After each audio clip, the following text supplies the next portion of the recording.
Graça, misericórdia e paz da parte de nosso Senhor e Salvador Jesus Cristo. Amém?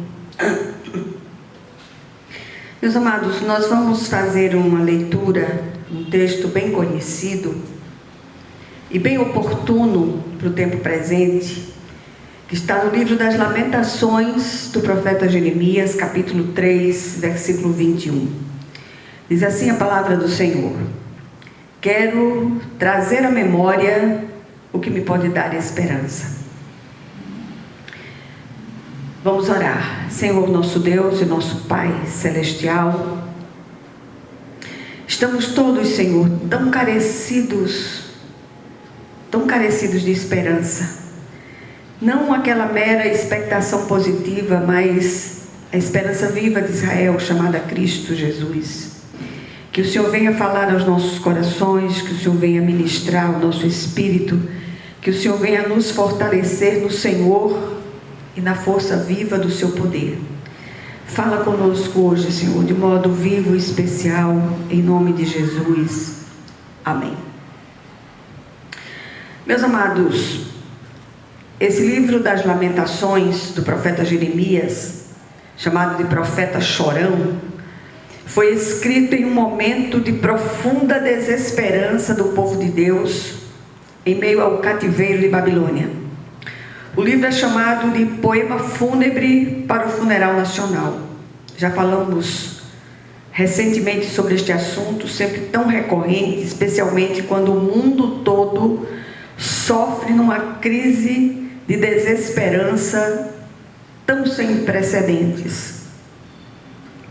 A nação de Israel se achava espiritualmente morta naqueles dias, e por meio do profeta Ezequiel, o povo diz: nossos ossos se secaram e nossa esperança se foi, fomos exterminados.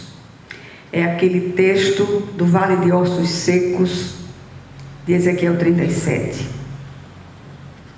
A partir do versículo citado no início, o profeta disse um sonoro basta ao seu estado de alma, e ele traz aqui a razão da sua esperança, e eu queria chamá-los para que juntos pudéssemos compartilhar dessa visão do profeta.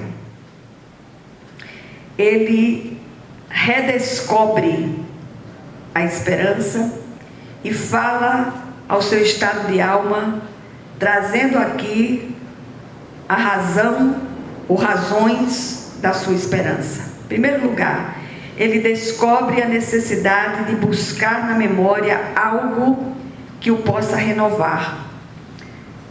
Ou melhor, que possa renovar a sua esperança. E na sequência começa a elencar, a lembrar efetivamente dos atributos eternos e imutáveis de Deus. Que atributos? Vamos ver. Ele lembra do amor e da misericórdia de Deus, ele lembra da fidelidade de Deus, ele lembra que o Senhor é tudo o que ele tem de fato, e ele lembra da bondade de Deus.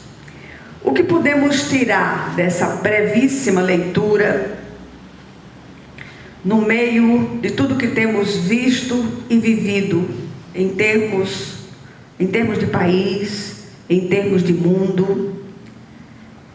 Em primeiro lugar, na sequência do versículo citado no início, o profeta começa, repito, a elencar a razão da sua esperança. E quero repetir mais uma vez: ele se lembra da bondade, da fidelidade, das misericórdias do Senhor, que são a razão de não sermos consumidos. O apóstolo Pedro, em sua primeira epístola, diz: antes, santifiquem Cristo como Senhor no coração, estejam sempre preparados para responder a qualquer que lhes pedir a razão da esperança que há em vocês. Pedro ainda diz na mesma epístola que fomos regenerados para uma viva esperança. Assim, no meio das nossas dores, recorramos à esperança viva que jamais decepciona. E eu repito que não é uma mera expectação positiva, mas uma pessoa chamada Jesus, o Cristo de Deus. Em segundo lugar, quando os dias se tornam difíceis, os caminhos intransponíveis, e as oposições nos assolam por todos os lados, hora de recorrer à esperança viva. Sim, e com letra maiúscula. Para nós, repito mais uma vez, não é uma mera expectação positiva, mas uma pessoa chamada Jesus Cristo, em cujas mãos estão todas as saídas e as possibilidades. Creio que foi exatamente isso que aconteceu com o profeta Jeremias em meio ao doloroso cativeiro de Babilônia. Em terceiro lugar, temos repetido muitas vezes que os dias não têm sido fáceis para nenhum de nós, muito pelo contrário. Necessitamos de nos refugiar nessa esperança viva para poder sobreviver às investidas cada vez mais violentas dos nossos inimigos invisíveis através dos seus instrumentos humanos cada vez mais disponíveis. São tantas as afrontas, são tantas as inquietudes, são tantas as coisas que têm nos tirado o chão e o prumo, que só a misericórdia do Senhor para nos sustentar de pé, para completarmos nossa caminhada sobre esta terra. Como diz a letra do antigo hino, não dá, sem Jesus, não dá para viver. Só com Jesus plasmado em nós, impresso em nossos corações, podemos seguir em frente, na força que só Ele pode suprir. Eu tenho manifestado publicamente o fato de ser viciada na esperança. E eu repito, não naquela mera expectação positiva, de pensamento positivo, não. Mas na esperança viva, que é o Senhor Jesus Cristo. Em quarto lugar, quando lemos essa afirmação do profeta, em meio ao seu livro das Lamentações, temos a impressão de que ele, de repente, caiu na real, como se costuma dizer. Ele acordou para uma realidade infinitamente maior que as dores do cativeiro experimentadas ali. Apesar de Lamentações ser chamado de poema fúnebre, o profeta suspende a voz de lamento e entoa um cântico de esperança no meio da sua agonia profunda. Ele começa a evocar os atributos eternos e imutáveis do nosso Deus. Façamos o mesmo. Não nos deixemos abalar pelas circunstâncias, pelas decisões do povo, daqueles que governam. Não, confiemos no Senhor, que fez os céus e a terra.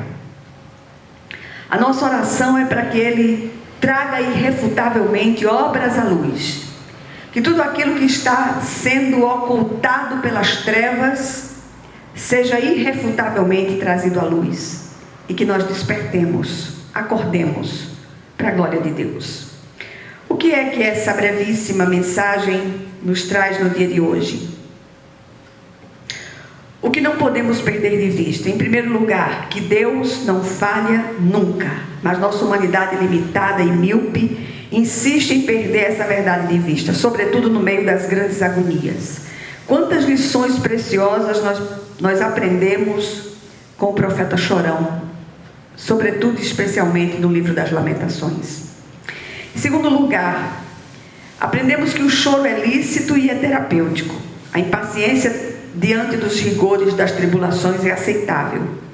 Mas precisamos, de repente, nos recompor e voltar à fortaleza como prisioneiros da esperança, como diz o profeta Zacarias. Voltem à sua fortaleza, ó prisioneiros da esperança, pois hoje mesmo anuncio que restaurarei tudo em dobro para vocês. E por último, há uma promessa gloriosa de restauração aqui. Confiemos, pois quem fez a promessa é fiel para cumpri-la. E jamais, jamais falhará.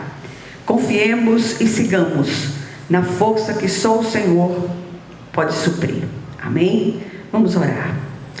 Senhor, nosso Deus e nosso Pai Celestial, clamamos a Ti, Senhor, confiados no poder que há no sangue de Jesus. Entregamos a Ti nossas inquietações, nossas agonias profundas, nossas expectações, rogando a Ti que o Senhor entre em cena com a providência como santo e soberano juiz. Traz as obras daqueles que lideram em todas as instâncias, traz a luz. Revela o que está oculto pelas trevas. E traz renovo aos nossos corações, em nome de Jesus Cristo. E que a graça de nosso Senhor e Salvador Jesus Cristo, que o amor infinito de Deus, o nosso Pai Celestial, que a comunhão e as consolações do Divino Espírito Santo estejam com todos vocês e com todo o povo de Deus espalhado por toda a face da terra, desde agora e para todo o sempre. Amém, amém e amém. Que Deus nos ajude, em nome de Jesus.